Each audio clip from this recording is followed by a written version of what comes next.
L'univers est vaste. On est tous d'accord là-dessus. Mais que se passerait-il si notre univers n'était pas le seul? Et si, au-delà de la portée de nos télescopes, se trouvaient d'innombrables autres univers, chacun avec ses propres lois de la physique, sa propre histoire, ses propres possibilités? C'est l'idée fascinante du multivers, un concept qui a captivé les scientifiques, les philosophes et les conteurs. Dans l'univers cinématographique Marvel, Doctor Strange, le sorcier suprême, traverse ses frontières multiversales avec une grâce apparemment sans effort. Il manipule le tissu de la réalité, invoquant des portails et pliant le temps avec des arts mystiques. Mais de tels exploits pourraient-ils un jour être ancrés dans la réalité scientifique? En approfondissant les mystères de la physique quantique et de la cosmologie, nous constatons que la frontière entre la magie et la science devient de plus en plus floue. Le multivers, autrefois relégué au domaine de la science-fiction, est désormais un sujet sérieux de recherche scientifique. Des implications époustouflantes de la mécanique quantique aux dernières théories sur la naissance de notre univers, l'idée de réalité multiple gagne du terrain. Rejoignez-moi pour explorer l'intersection potentielle de la science et de la magie en utilisant le monde captivant du Docteur Strange comme guide. Imaginez un monde où vous avez choisi un chemin différent, où chaque décision que vous avez prise, ou n'avez pas prise, a engendré une nouvelle réalité parallèle. C'est l'essence de l'interprétation des mondes multiples de la mécanique quantique, une théorie proposée par le physicien Hugh Everett III. La mécanique quantique, l'étude de l'infiniment petit, est notoirement contre-intuitive. Elle nous dit que les particules peuvent exister dans plusieurs états à la fois, un phénomène connu sous le nom de superposition. Mais lorsque nous essayons d'observer ces particules, elles s'effondrent en un seul état. La solution radicale d'Everett était de suggérer que chaque fois qu'une mesure quantique est effectuée, l'univers se divise, créant une branche distincte pour chaque résultat possible. Dans un univers, vous avez commandé une pizza pour le dîner. Dans un autre, vous avez opté pour des sushis. Chaque choix, aussi petit soit-il, donne naissance à un nouvel univers. C'est un concept vertigineux qui remet en question notre compréhension même de la réalité. Mais si c'est vrai, cela signifie qu'un nombre infini de versions de nous-mêmes existent, vivant toutes les permutations possibles de nos vies. Cette idée de possibilités infinies est au cœur des pouvoirs du Docteur Strange, lui permettant d'explorer des réalités alternatives et d'exploiter leurs propriétés uniques. Le geste emblématique du Docteur Strange, invoquant des portails scintillants qui le transportent sur de vastes distances, semble relever de la pure fantaisie. Pourtant, même cette capacité fantastique a des racines dans la physique théorique. La théorie de la relativité générale d'Einstein décrit la gravité non pas comme une force, mais comme une courbure dans le tissu de l'espace-temps. Cette courbure, causée par des objets massifs, peut théoriquement être manipulée pour créer des raccourcis à travers l'espace-temps, appelés trous de verre. Imaginez plier une feuille de papier en deux et percer un trou au centre. Vous avez créé un raccourci, reliant deux points distants à la surface du papier. C'est, en substance, le fonctionnement d'un trou de verre, reliant de vastes distances cosmiques. Bien que nous n'ayons pas observé directement de trous de verre, leur existence est autorisée dans le cadre des équations d'Einstein. S'ils étaient bas maîtrisés, de tels phénomènes pourraient révolutionner les voyages spatiaux, nous permettant de traverser l'univers en un clin d'œil, un peu comme le Docteur Strange. Le Docteur Strange, avec ses gestes complexes et ses runes brillantes, incarne le pouvoir mystique de la magie. Mais la magie est-elle vraiment distincte des lois de la physique, ou se pourrait-il que la magie ne soit qu'une forme de science hautement avancée, que nous commençons à peine à comprendre? Considérez les équations complexes qui régissent l'univers, de l'élégante simplicité de Eurom-C2 aux mathématiques époustouflantes de la théorie des cordes. Ces équations, pour l'œil non averti, peuvent paraître aussi obscures et mystiques que n'importe quelle incantation magique. Peut-être que la magie, comme la physique, consiste à comprendre et à manipuler les éléments constitutifs fondamentaux de la réalité.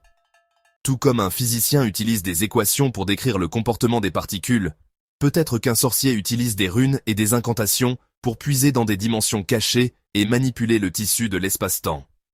La frontière entre la magie et la science, sous cet angle, devient floue. Les deux cherchent à comprendre et à contrôler l'univers, mais par des moyens différents. Et à mesure que notre compréhension de l'univers s'étend, qui sait quels exploits, apparemment impossibles, nous pourrions un jour accomplir.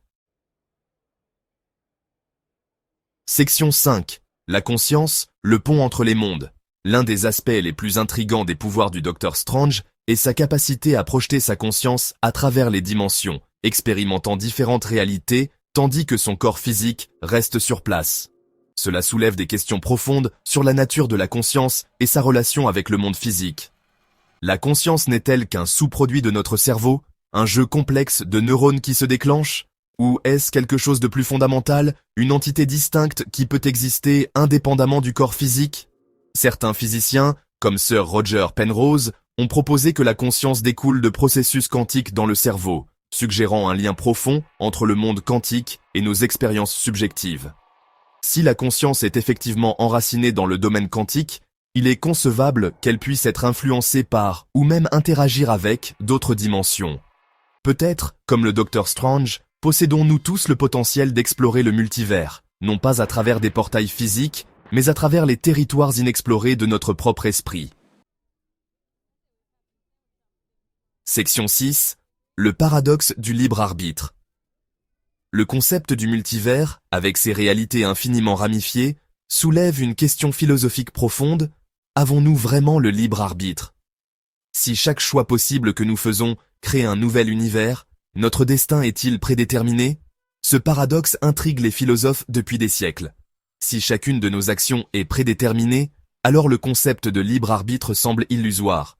Mais si nos choix n'ont aucun impact sur le cours des événements, alors quel est l'intérêt de faire des choix? Peut-être que la réponse réside dans l'acceptation de l'incertitude inhérente au multivers. Bien que chaque résultat possible puisse exister quelque part dans la vaste tapisserie de la réalité, ce sont nos choix, faits en ce moment, qui déterminent le chemin que nous empruntons. Le libre arbitre, dans ce contexte, devient non pas le pouvoir de changer l'univers, mais le pouvoir de choisir notre propre aventure en son sein. Section 7. Le multivers dans la culture populaire. Le concept du multivers a captivé l'imagination populaire, inspirant d'innombrables œuvres de science-fiction, de fantasy et même de cinéma grand public. Des aventures hallucinantes de Rick et Morty aux batailles épiques de l'univers cinématographique Marvel, le multivers offre un terrain fertile pour explorer les thèmes de l'identité, du choix et de la nature de la réalité. Ces histoires, bien que souvent fantastiques, peuvent servir d'expérience de pensée, nous incitant à remettre en question nos hypothèses sur l'univers et notre place en son sein. Elles nous rappellent que la réalité est souvent plus étrange que la fiction, et que l'univers, dans son immensité infinie, recèle probablement des surprises bien au-delà de nos imaginations les plus folles. Section 8. La quête infinie du savoir. La poursuite du savoir, que ce soit à travers la lentille de la science ou le prisme de la magie, est une entreprise humaine fondamentale. Nous sommes animés par une insatiable curiosité de comprendre le monde qui nous entoure, de percer les mystères du cosmos et de notre propre existence. Le Dr Strange, malgré sa maîtrise de la magie, ne cesse jamais d'apprendre, cherchant toujours à élargir ses connaissances et sa compréhension du multivers. Cette soif de savoir, cette poursuite incessante de la vérité, est ce qui fait de lui un personnage fascinant et un modèle pour quiconque cherche à repousser les limites de la compréhension humaine. L'univers est vaste et mystérieux, plein de merveilles encore à découvrir. En explorant les domaines de la physique quantique, de la cosmologie et même des arts mystiques, nous devons aborder l'inconnu avec un sentiment d'émerveillement et d'humilité, en nous rappelant toujours qu'il y a beaucoup de choses que nous ne savons pas, et encore plus que nous ne savons même pas que nous ne savons pas. Section 9. Conclusion. Notre place dans la grande tapisserie. Le concept du multivers, bien que toujours théorique, est un puissant rappel de l'immensité et de l'étrangeté de l'univers. Il remet en question nos hypothèses sur la réalité, nous poussant à envisager la possibilité de mondes au-delà du nôtre, chacun avec ses propres lois et possibilités uniques. Que les exploits mystiques du Dr Strange soient purement fictifs ou qu'ils contiennent un noyau de vérité scientifique reste à voir. Mais son voyage nous rappelle que la poursuite du savoir est un voyage sans fin, une exploration constante de l'inconnu. En continuant à percer les mystères de l'univers, nous pourrions découvrir que la frontière entre la science et la magie n'est pas une ligne du tout, mais un cercle, nous reliant aux infinies possibilités qui se trouvent au cœur même de la réalité.